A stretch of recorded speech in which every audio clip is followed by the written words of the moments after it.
All right, guys. So I want to share with you a quick summary or breakdown of my 3 consecutive lesson plans on Shakespearean sonnets. So this will be for ninth grade English language arts, and some of them may have some experience with sonnets, but most of them have no idea. So I've kind of really fallen into liking Chat GPT. And one of the first things I want to ask the kids is, what do we know about a Shakespearean sonnet? And maybe I'll get some head scratches or I'm not sure.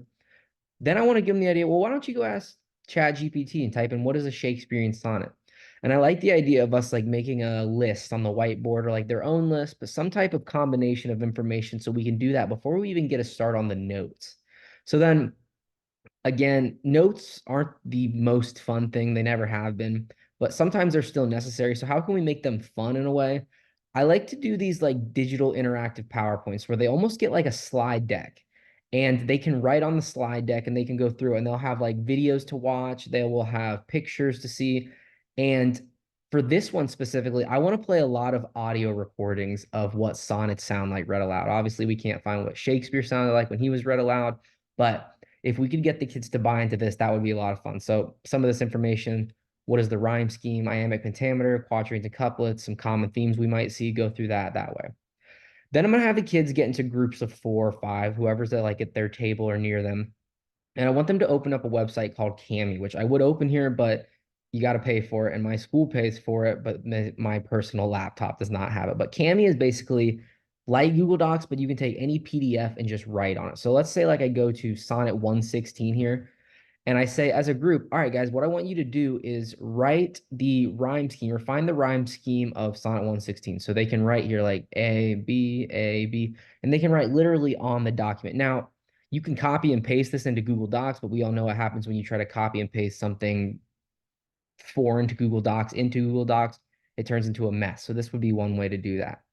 Afterwards, I'm gonna have like a Jamboard, and I have these Jamboards, and I've done it before, and they can be utter chaos at times, but they can also, if possible, you can make it so that students can put an answer, but you can reveal all the answers at once. So let's say I have Sonnet 116 is what I just have up here. So let's say all of the students individually now on the Jamboard, and it says, all right, we're going to go to Sonnet 105 and put on a sticky note, so I'll go over to here to the Shakespeare Jamboard, which is say, all right, on a sticky note, tell me what is the rhyme scheme for sonnet, blah, blah, blah. And they can save it and then they can just add it up here and they can see that. And it'll give me the opportunity to release them all at the same time. So nobody's like giving away the answer. And we'll do that way. That'll be pretty much the bulk of day one.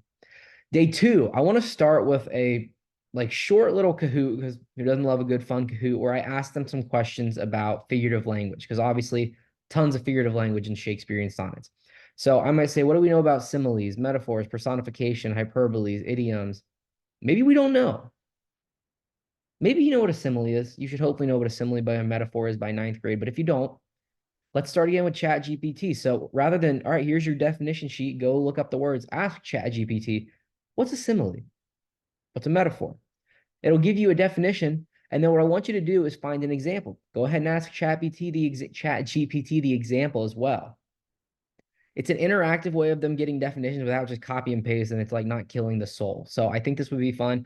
And then the third option they'll have to do is I will say, okay, now explain how that definition you have relates to the example you got.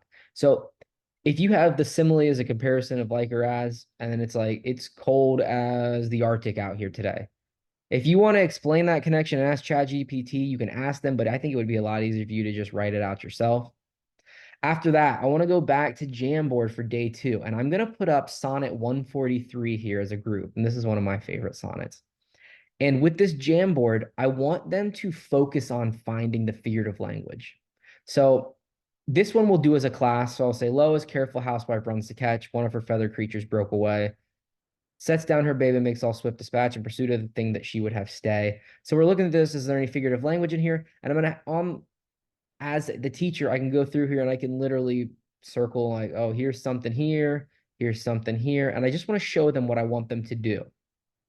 After that, we'll go back to Cami. And we go to Cami, I'll have them get in their groups and find their own sonnet again, highlighting the figurative language that they can see in their sonnet they've selected. So then day three, last day of my lesson, I'm very excited for this one. ChatGPT again suggested this website called Poetizer. I don't know if anybody's ever heard of Poetizer, but it is pretty cool. And I'm an English teacher, so I'm gonna nerd out about it. But Poetizer is basically Instagram or Twitter for poems. And the way that I want this to do, and I think this will be a lot of fun with students, is you make a profile and you literally follow people and you type and you post and you just scroll through. So I'm going to have the students write their own sonnets with the help of ChatGPT. So they should now know the structure, the rhyme scheme, incorporate some figurative language. They have all the definitions of that. So they can post their sonnets on here. And if they all follow each other, which I intend to have them do in class, they can scroll down and look through and be like, oh, here's Michael's. And you can read it and be like, oh, I like yours, Michael, or I have a question about this. And is it, I don't know, maybe a stretch to try to get this out of students to that are, I don't know, 14 years old? Are they going to want to buy into this? I think it would be fun to share something that you're proud of. And then at the same time, the kids can hear what other people think. Because if there's anything that teenagers love, they want to know what other people think of them. So to share your writing, to hear these things, I think that would be a fun thing for students. The only thing about this website that kind of is a pain is it's like $1 a month. So realistically, it's about $12 a year. If your school would want to like pay 600-700 bucks for a class, if you have the option to do that or the privilege to do that, that would be awesome. But you can also do like a 14-day free trial and starting off these kids with a 14-day free trial just to get this done and get through the assignment so they can go see, respond, and post and share with others. I think that would be fun. So this is one way that I'm going to show how I can teach sonnets in my class. Um, the digital stuff I think is fun. I think the lessons go a lot faster. I think it'll be more interactive for them and something that they can hopefully walk away with and think, you know what, that wasn't too bad. Maybe we can continue with this. So um, that is my consecutive lesson plans of 3 days on Shakespearean sonnets.